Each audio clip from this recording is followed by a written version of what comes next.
د نړیوال ټلویزیون خوږو لیدونکو، نن درته عالم او په عالم باندې د عمل کولو ښه ستایو او درته وایو چې پوهه د خدای یو ستر نعمت دی.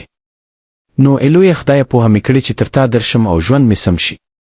ځکه چې پوهه او عالم د لوی ابدي رڼا ځل دی، دا هغه مشیل دی چې د ژوند په هر ازمیښت او پیښه کې د انسان مل دی. لنډه دا چې پوهه د ژوند چل دی او د عقل زیری.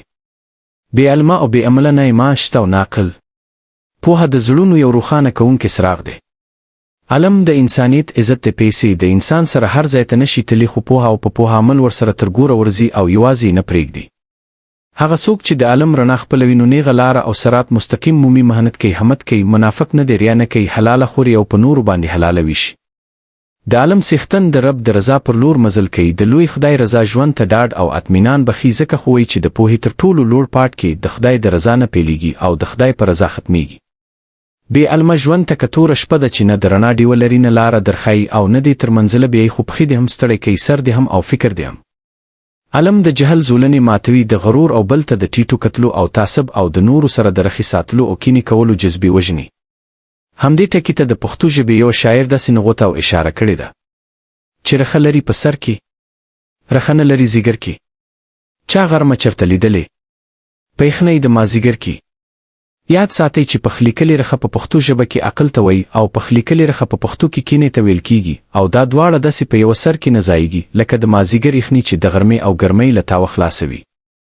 نو پوهه خو هغه سندرغاړې ده چې ژوند د خپلې لافاني سندرې په غږ ښکلي کوي. د پوهې او علم سندرغاړې د انساني کرامت، عدل، یووالي، مینې او یو هومره توب سندره وایي. نو ای د حق لټې ته راوتې انسانه، د علم څراغ بل کړه، د زړه او سر کړکۍ ورته پرانیزه، د عمل مټې ورته راونغاړه چې د الهي رڼا ځل دې په وجود خپور شي. نو علم زده کړه او عمل پرې وکړه او د ژوند بهیر د پوهې، د ځان د خیر او د ټول انسانیت د خیر لوري ته بوزه. نو خوږو لیدونکو اوریدونکو، که دا لنډه پورت مو د ای په غږ کې چې زما غږ دې خوښ شوی وي، نو ځئ چې پښتو ژبه ژر تر ژره د نړۍ د نورو ژبو سیاله کو او د یا مصنوعي ځیرکتیا ډګر ته یې ننباسو. او ستاسو برخه په دې لړ کې د نړیوال ټلویزیون چلونکو ته ډیره درنه ده، خو ایله یو څو ثانیې درنه غواړو. نو بس همدا اوس مو لایک او خوښ کړئ او د سبسکرایب تڼۍ راکاږئ او سبسکرایب مو کړئ.